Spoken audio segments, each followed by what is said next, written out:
All right, so I thought I'd talk a little bit about Lyle's start because so many people are, advocating for it and telling other people that they should start the way that he starts. I mean, I'm not going to get into too big of an argument here, but the first off, I mean, let's just be honest and real that compared to people on the same level as him, he's not even a very good starter. So that's just one piece of evidence. But that being said, let's just take a look at what's going on. And I think it's always important to look at things also in full speed. People just go straight to slow motion all the time without seeing, what's right in front of them. I mean, when I watch this start, it almost looks like he's bounding. He's like kind of struggling and lurching and really yanking those knees up. It just looks like there's a lot of effort, and there is. When your heel recovery is that low for that long, your hip flexors have to work really hard. A long lever is getting dragged through. So it's really, it just doesn't look what I would call smooth. So that's just one thing that I would see at full speed. Also, I see that he has to fight the rotation. Since you pull the knees upward and forward, you're pulling the legs forward and upward so much, your body wants to start rotating up. Therefore, you have to kind of fight against that so that you can keep your body lean, your body angle. So I see him kind of really putting some effort too into hunching forward a bit so that he can offset the upward rotation, the forward and upward rotation, because when you accelerate, you need to focus on the downward and backward rotation, which is going to apply force against the ground, and then the ground will have a reaction force that drives you forward and upward. At any rate, those are some things you can clearly see just at full speed, so we can look at slower speed now. And initially off the block, I really don't see too many issues. He's got good extension. I can't really complain too much about what's going on here. Some people might argue for a little more extension, but we're talking about probably only a matter of, an inch or two. It doesn't look like the knee drive is really too excessive at this point. It looks pretty standard. Most people are going to really look like that if they have adequate strength and power. So I don't see anything unusual really going on. He drives off, and there's not really any delay or dropping of the hips, and it's okay at that point. So he lands, the foot is underneath the hip. It's behind the center of mass. That's pretty standard. And it's driving back. You don't see the shin going too far forward. There's not too much of a lag there. So that's really not bad there, the initial extension off the block. But as you land, as you can see, of course, there's always a lag with the back leg, the first few steps. And, again, with that really long lever, the hip flexor does have to work hard. Now, if you're a very tall person, it can kind of keep you from, having too much air time and your hips dropping.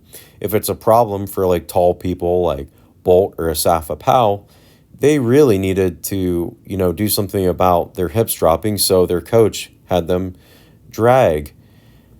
I don't think it's, necessarily, well, I don't think it's necessary in Lyle's case. You could see that he's got a decent driving angle still. He's not popping up. So really, and the hips really didn't sink. So there's no need to really even go low at this point. But since that's the common trend and what people are teaching, this is what he's doing. But there's obviously a lot of effort put into driving forward and upward, forward and then upward. And then there's excess knee drive here.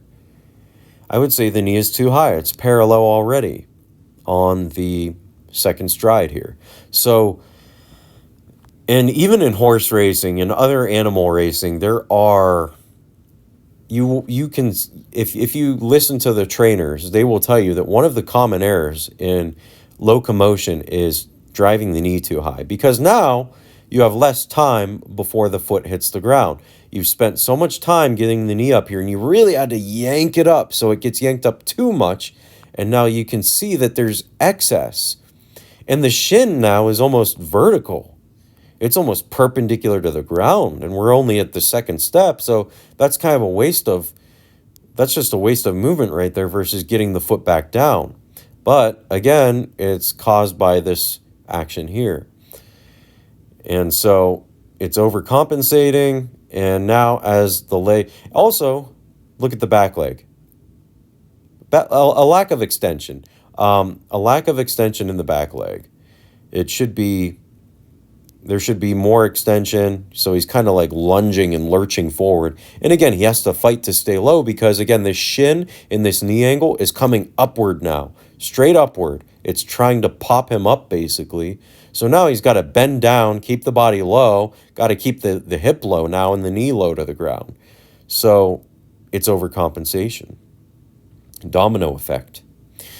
So now since he's so far up here, now it's going to take some extra time for him to get the foot back to the ground. So watch what happens. You can almost guess now. He lands in front of his center of mass. That's a braking effect. The shoe is like right in line with his neck. So he's clearly in front of his center of mass, which is normally somewhere around your navel, give or take. And so that causes a braking effect. And now he has to work hard to dig himself out. He's got to work hard to dig out. So not only this, but you could see like the hips drop just a little bit.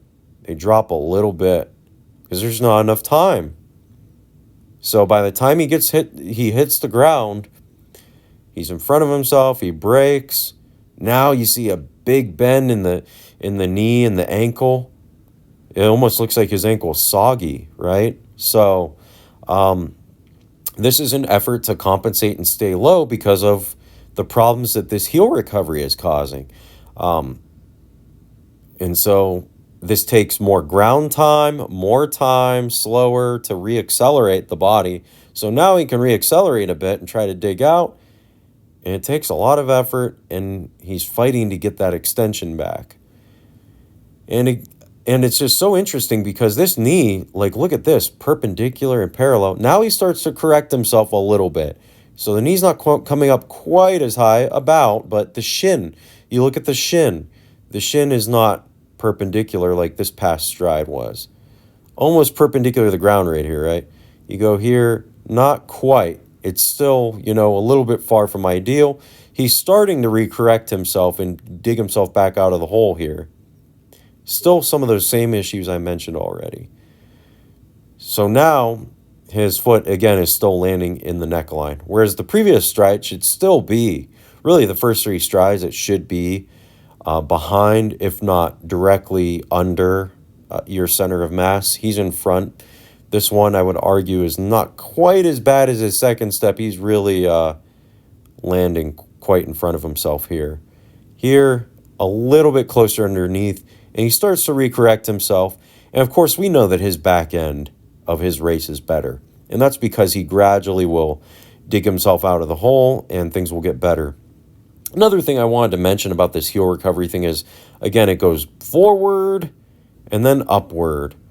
Forward and then upward. Why not go forward and upward at the same time and save yourself that step? Not only for that, not just for the sake of it having common sense, but there is a principle where this leg, the driving leg, when it hits the ground, if the leg that's recovering is driving in the same direction, so we can agree based off the shin and the hip here that the leg is driving down and back at the same time, right? Down and back, down and back.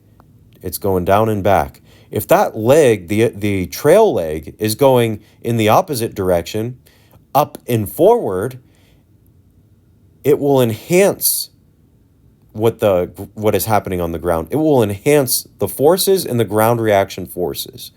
So if this trail leg is going up and forward at the same time, you'll gain more and get more maximized. You will maximize those ground forces, the return. Down and back, you will go up and forward more if the heel recovery is going up and forward at the same time. But in this technique, it does not.